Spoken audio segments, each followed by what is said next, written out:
unmanned aerial system, and other air defense systems. The debris of these attacks is now being recovered from a number of locations that prove the Pakistani attacks. आज सुबह भारतीय सशस्त्र बलों ने पाकिस्तान के कई स्थानों पर वायु रक्षा रडार और प्रणालियों को निशाना बनाया। भारत की प्रतिक्रिया समान क्षेत्र में समान तीव्रता के साथ की गई। यह विश्वसनीय रूप से ज्ञात हुआ कि लाहौर में स्थित एक वायु रक्षा प्रणाली को निष्क्रिय कर दिया गया। Today morning, Indian Armed Forces targeted air defense radars and systems at a number of locations in Pakistan. Indian response has been in the same domain with the same intensity as Pakistan. It has been reliably learnt that an air defense system at Lahore has been neutralized. Pakistan ने नियंत्रण रेखा पर आक्रमण गोलीबारी की तीव्रता बढ़ा दी है, जिसमें कुपवाड़ा, बारामूला, उरी, पुंछ, मेंढर और राजौरी क्षेत्रों में मोर्टार और भारी तोपखाने का इस्तेमाल किया जा रहा है। Pakistan has increased the intensity of its unprovoked firing across the line of control using mortar and heavy calibre artilleries in areas in Kupwara, Baramulla, Uri, Poonch, Mendhar and Rajouri sectors in Jammu and Kashmir. 16 innocent lives have been lost, including 3 women and 5 children, due to the Pakistani firing. Here too, India was compelled to respond to bring mortar and artillery fire from Pakistan to a halt. Indian Armed Forces reiterate their commitment to non-escalation, provided it is respected by the Pakistan military. Jai Hind.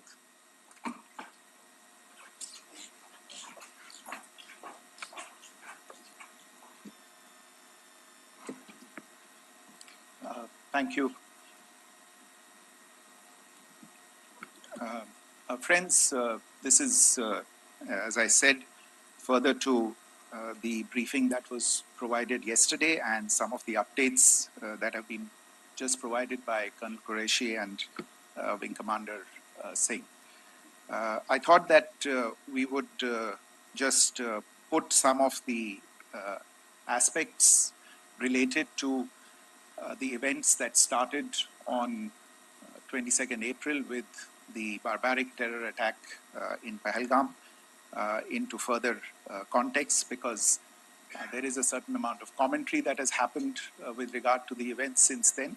And more than the commentary, there has been a lot of disinformation that has been directed at us from across the border. So a few things that I would like you to keep in mind. First of all, there is mention on all sides of escalation. I think the first point that you have to keep in mind is the attack of 22nd April in Pahalgam is the original escalation. ये जो सिलसिला है जो हम देख रहे हैं आज की घटनाओं को लेके, ये 22 अप्रैल के पहलगाम के हमले से शुरू हुआ है। एस्केलेशन वहां पे हुआ है और उस एस्केलेशन का जवाब भारतीय सेना ने, भारतीय फौज ने कल अपने एक्शन से दिया है। Secondly, I want to invite your attention to the involvement of the group calling itself the Resistance Front in these attacks. I pointed this out yesterday that this is a group that is a known front for the well-known Pakistan-based terrorist organization, Lashkar-e-Taiba. The group has been reported earlier. I mentioned to you about the Indian authorities providing information to the UN 1267 Sanctions Monitoring Committee. And in fact, we are going to be meeting with the team again very soon, and we will be providing an update to the information that we have provided earlier. But what is interesting, दिलचस्प बात यह है कि संयुक्त राष्ट्र की सुरक्षा समिति में जब पहलगाम के हमले को लेके एक प्रेस वक्तव्य जारी करने की बात चल रही थी, तो आप सोचिए किस देश ने टीआरएफ का, द रेजिस्टेंस फ्रंट का उसमें मेंशन किया जाना, उसको अपोज किया, पाकिस्तान ने. This was after the fact that the TRF claimed responsibility for this attack not once but twice, within a few hours after the incident on the 22nd of April, and then again on the morning of 23rd April. And it is perhaps only after the full gravity of the incident was realized by its masters and handlers across the border that it was managed to back off from this claim. Obviously, that retraction doesn't convince anybody. तीसरी चीज जो मैं आपसे कहना चाह रहा था, और कर्नल कुरैशी और विंग कमांडर सिंह ने कल भी बड़े स्पष्ट शब्दों में और आज भी आपसे ये बात साझा की है. जो भारतीय रिस्पॉन्स है वो नॉन एस्केलेटरी है, प्रिसाइज है, सटीक है, मेजर्ड है और कंसिडर्ड है. Our intention has not been to escalate matters. We are only responding to the original escalation, as I said, and our response has been targeted, precise, controlled and measured. Only no military targets have been selected. Only terrorist infrastructure in Pakistan has been hit. Now, there are, as I said, a number of issues that have been raised in commentaries, and there's a lot of, as I said, unfounded disinformation and fabrication that has come from across the border. And I would just like to use this opportunity to set the record straight on some of these issues. The first of these is Pakistan trying to wash its hands off any and all involvement with terrorism. I think the Pakistani information minister said there are no terrorists in Pakistan. And I think he was challenged on that in the television program that he was appearing on. But even if I partially repeat myself from yesterday, I think Pakistan's reputation as the epicenter of global terrorism is rooted in a number of instances where concrete evidence is available, not just to India, but to governments and authorities and agencies around the world. There are several terrorist attacks around the world where Pakistani fingerprints have been found. I don't need to belabor the point with regard to this audience about where Osama bin Laden was found and who called him a martyr. Pakistan has also for decades pursued cross-border terrorism into India with impunity, and as I said yesterday also, in order to deliberately mislead the international community, they claimed that the terrorist Sajid Mir was dead. They came under pressure, and Sajid Mir was then brought back to life, arrested, and is now apparently in Pakistani custody.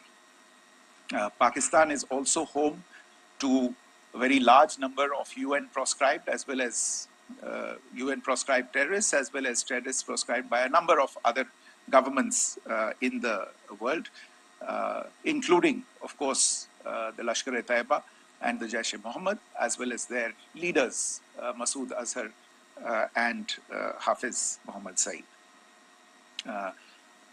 आपने देखा होगा हाल ही में पिछले ही कुछ दिनों में पाकिस्तान के रक्षा मंत्री और उनके पूर्व विदेश मंत्री दोनों ने इस बात को माना है कि पाकिस्तान का ऐसे ग्रुप्स के साथ जो रिश्ता है वो क्या रहा है. both the defense minister and the former foreign minister of Pakistan, I think, I think they've done a more eloquent job of this than I could ever do in terms of describing their country's implication in international terrorism and their involvement in housing these kinds of groups. दूसरा जो विषय है वो है पाकिस्तान का जो एक दावा है कि एक इंटरनेशनल impartial investigation होना चाहिए, एक joint investigative committee होनी चाहिए. These calls for jointly investigating this heinous and barbaric attack in Pahalgam. Again, I think you know the history well on this. You know the track record well, and it is not a bright track record insofar as Pakistan is concerned. In fact, in the pursuit of justice for the victims of multiple terrorist attacks, whether it be Mumbai in 2008, in Pathankot in 2016, or many others. But in particular for these two attacks, India had offered to cooperate. India provided forensic evidence and urged Pakistan to bring the perpetrators of these attacks to justice. We, in particular with regard to the Mumbai attacks of 2008, where a Pakistani Lashkar-e-Taiba terrorist was captured alive, India provided extensive information and evidence related to the involvement of Pakistani terrorists in this attack. Cases were registered, but you are all aware that these cases have not progressed, despite the formation of judicial teams, etc. And Pakistan has consistently stonewalled all efforts to move the investigation along. In fact, with regard to the Pathankot attack as well, a joint investigative team was formed. We gave access, unprecedented access, I should say, to Pakistani team to the site of the attack. Details of call records data and DNA, etc. were shared with Pakistan. We had shared with them details related that we had been able to access to the addresses of terrorists. We presented evidence against the office bearers of Jaish-e-Mohammed who had conspired in the attack and the handlers of the terrorists who facilitated them and guided them in. But there has been no movement on this. So in all of this, I think the experience has not been positive, and it certainly doesn't give us the confidence now to take at face value Pakistani assertions of wishing to participate in a joint investigation. These are just delaying tactics. These are just stonewalling tactics. And in fact, there is reason to believe that Pakistan uses the evidence that we provide only to cover its tracks and, in fact, defend the terrorists who we are looking for and obstruct the path of investigation. A third point that I wanted to address was the claim that only civilians were killed in the strikes on the 7th of May. We have made the point very clearly that all attacks on the morning of 7th May were against carefully selected terrorist infrastructure, terrorist targets. It is not clear to us, in fact, seeing some of the coverage of the after effects of these strikes, including the funerals for the terrorists that are held yesterday. I think a lot of you have seen the reports and the coverage on media. If only civilians, if any civilians were killed in these attacks, I wonder what message this picture actually sends to all of you. This is a question that is worth asking. It's also odd that the funerals of civilians are carried out with the coffins being draped in Pakistani flags and state honors being accorded. As far as we are concerned, the individuals eliminated at these facilities were terrorists. Giving terrorist state funerals may be a practice in Pakistan. Doesn't seem to make much sense to us. Pakistan has also connected clearly with incidents of cross-border terrorism into India. And it is in fact Pakistan that is misusing religious sites as a cover to in fact radicalize, direct and indoctrinate and train terrorists. In fact, contrary to what Pakistan is claiming, yesterday Pakistan launched a targeted attack on the Sikh community in the state of Jammu and Kashmir, hitting Gurdwara in Poonch and the homes of Sikh community members, which came under attack. And we know that at least 3 individuals were killed in that particular attack. Pakistan is also making attempts to, in fact, just to add to this point, the retaliatory action that Pakistan has taken, in fact, is impacting civilians. I showed you the picture of the Gurdwara and the Sikh community members who were killed in this.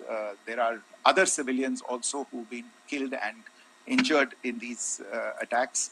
In fact, since yesterday morning, a total of 16 civilians have been killed and 59 others have been injured in the attacks by Pakistan. Not only this, Pakistan is also making attempts as part of its disinformation campaign to paint our action with regard to cross-border terrorism through the communal angle. If that is the issue, then I think I can do no better than to cite or point you in the direction of the Pakistan Army Chief's speech of 16 April 2025. I think that is the last word in communal rhetoric. And in the Pahalgam attack itself, you are aware of the kind of religious profiling that was done there. And perhaps there is a linkage between these two events. I can only say that these nefarious designs will not be allowed to succeed in India. And it is to be noted that people from all faiths, all religions, all regions in India have unequivocally, not just in India but around the world, have condemned these attacks. The Pakistani claims of now responding to India's strikes of the 7th of May. As I said right at the outset, it is India which is responding. The original escalation was by Pakistan on the 22nd of April. We are the ones who are responding to that escalation with the action that was taken yesterday morning. And again, I would like to emphasize that the action was restrained.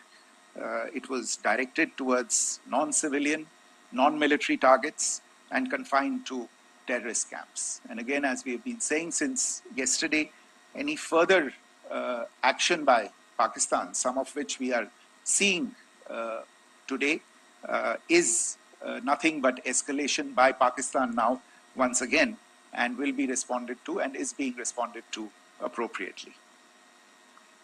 One point that I wanted to also address was the allegations to the targeting of a dam, the Neelam Jhelum project in Pakistan-occupied Kashmir.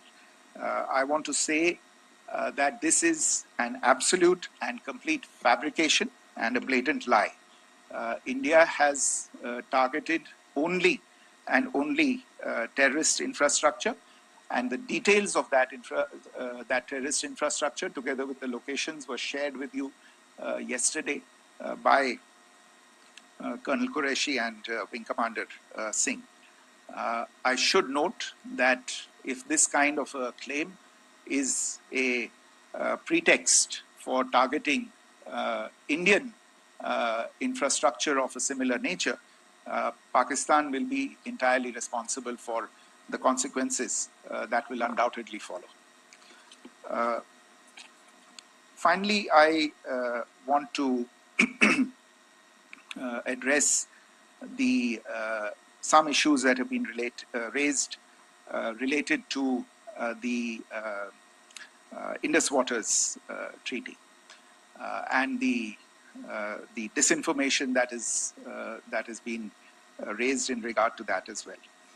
The fact is that there have been fundamental changes in the circumstances in which the Indus Waters Treaty was concluded, and they call for a reassessment of the obligations under the treaty.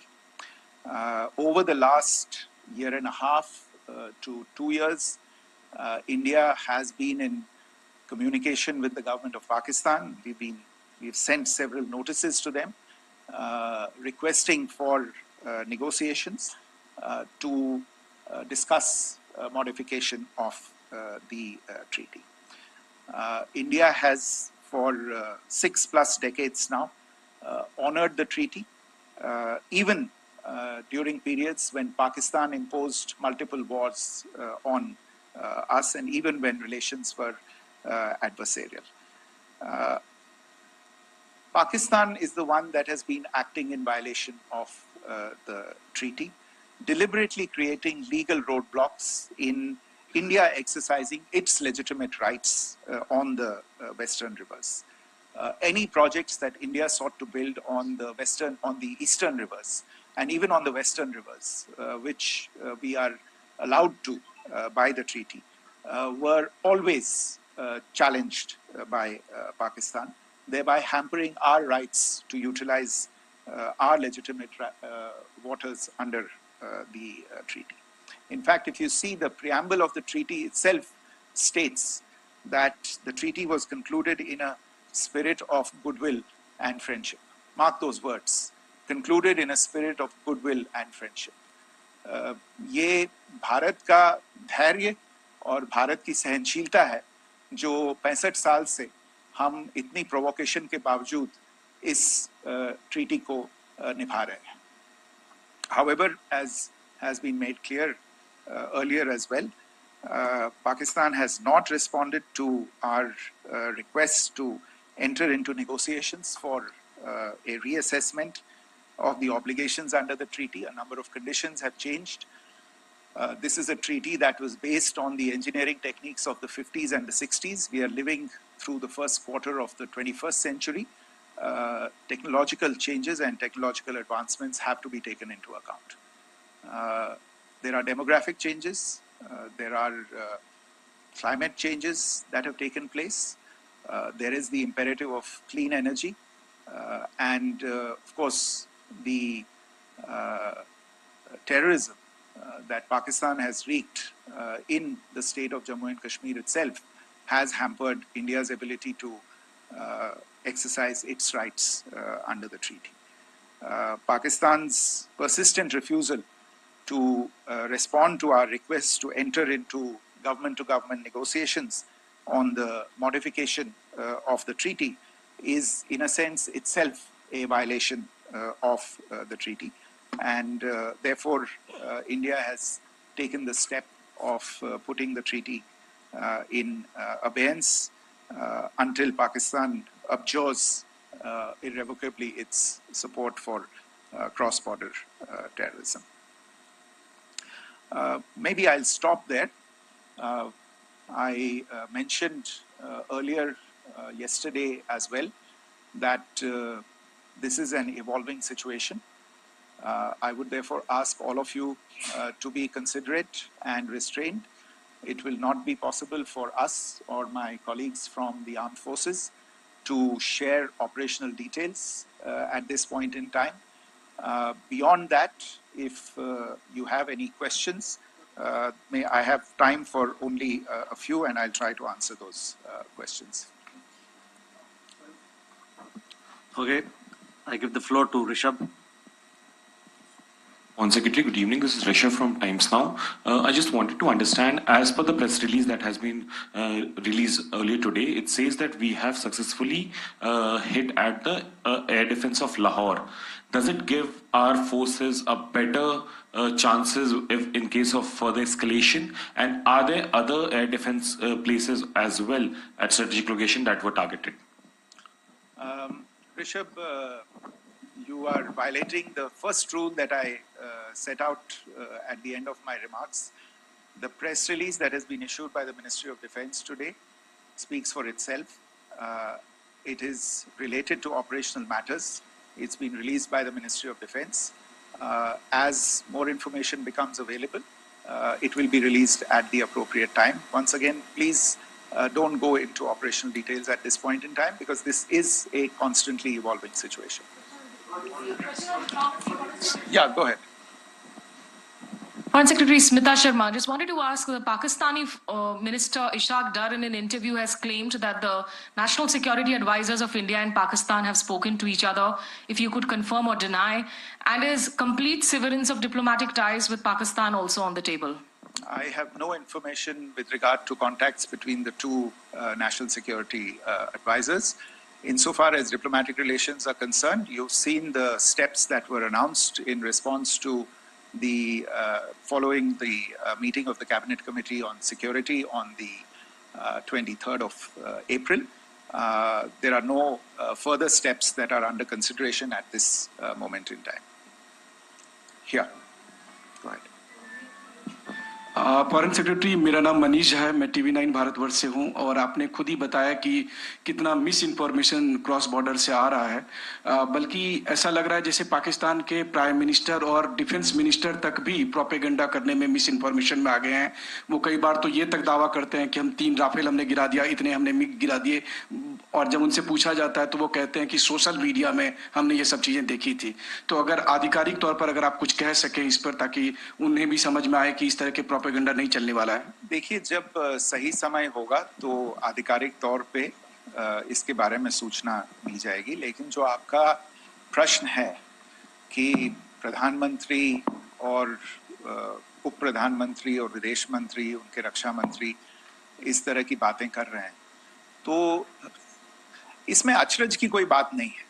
आखिरकार ये एक देश है जिसने अपना इसका जन्म लेते ही झूठ शुरू हो गया था।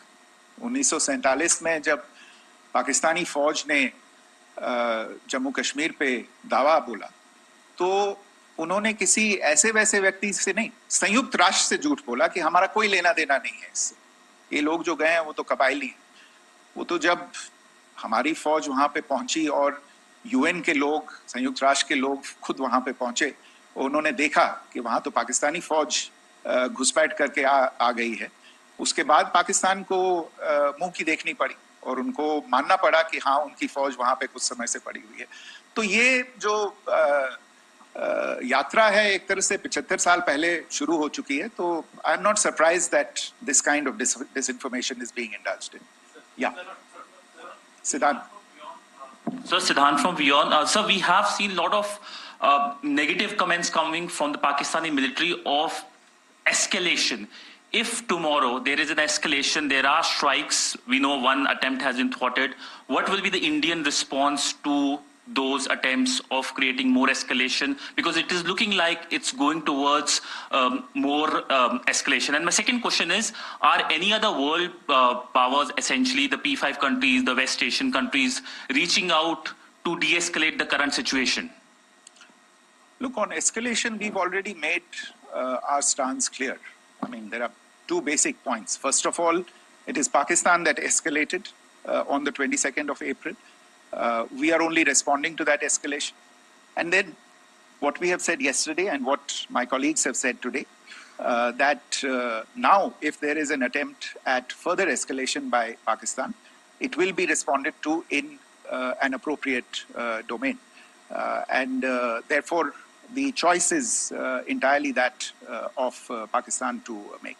As to your second question, I don't think I can do better than to point you in the direction of the statements that are being made from practically every chancellery in the world and the sentiment that they are carrying. That sentiment essentially and for the major portion is support for the government of India in the context of the condemnation of the terrorist attack in Pahalgam on the 22nd of April.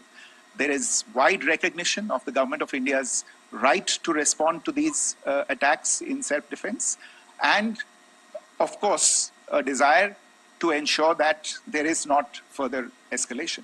I think these statements speak for themselves. Yeah. Sir, this is Mausami from India Today. Now, in the all-party meeting, we have learned that the defense minister has said that, in the operations in Sindoor, almost 100 terrorists were killed. Would we have any details about what is the number like, and also about if there were any big faces, masterminds, terrorist masterminds who were in fact killed? There is also a report that Masood Azhar's family's 10 members have been killed, and Rauf Asghar, who was actually the mastermind of Pulwama, he's also been badly, severely injured. I don't have information at this point in time to share with you on these issues. But as I said, I think, there is so much information out there on television, in the news media, in social media, that it sometimes looks like a long time has passed since this. Please understand that slightly over 36 hours only have passed since this operation was undertaken. Let's have some patience. Information will come out. It will be shared in due time. Shruti. Thank you, Foreign Secretary. Shruti Ranjan from Bloomberg. Sir, could you give us any understanding whether India has moved the IMF or the World Bank to kind of, sensitize them about the the bailout that Pakistan has, and the kind of stuff that the Pakistan government is doing? Look, we have an executive director at the IMF. Tomorrow there is a meeting of the board of the IMF, and I'm sure that our executive director will put forward India's position. The decisions of the board are a different matter. You know the process through which they are made.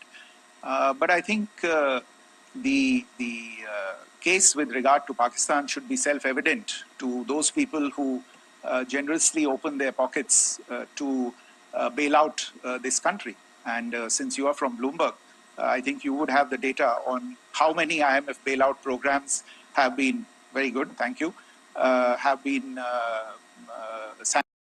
sanctioned in the space of the last 3 decades. And I think you would also have an idea of how many of those programs have actually reached successful conclusion. Probably not many. So I think this is a decision that board members have to take by looking deep within themselves and looking at the facts. So we can, one last question, sir. Yeah. One last question. Foreign Secretary, I'm Siddhant from CNN News 18. I would like to know, since it's an opportunity to speak to you, I would like to know the response coming from United States since last 3 weeks. Saudi Arabia, Qatar. In fact, Prime Minister Modi spoke to Qatar before the strikes that evening. Perhaps how do you read the support coming from these countries? Perhaps traditionally they were seen on the other side. This time around, their statements are strong worded. In fact, India-Saudi joint statement also had a very strong condemnation, strong worded condemnation. United States at all level have condemned the attack and have extended support.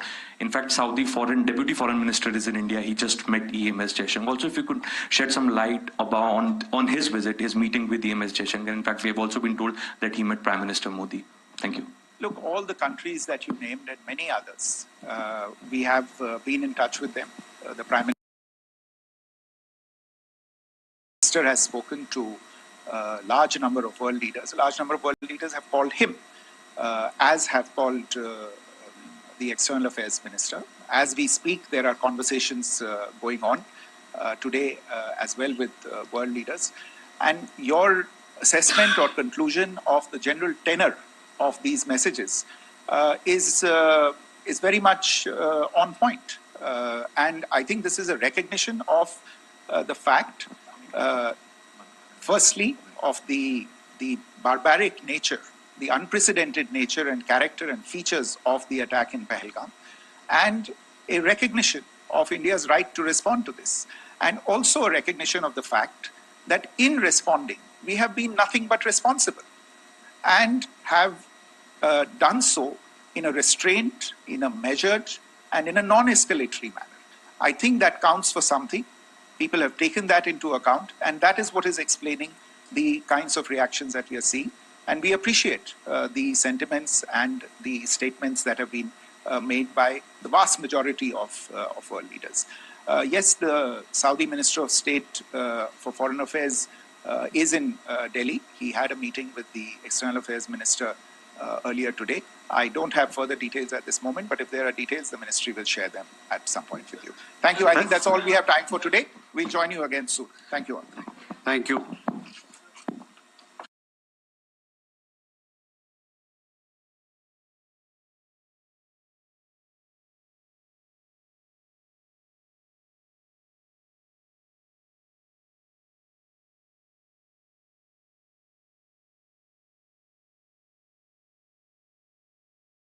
New McCain Air Fryer French Fries, designed specially for air fryers.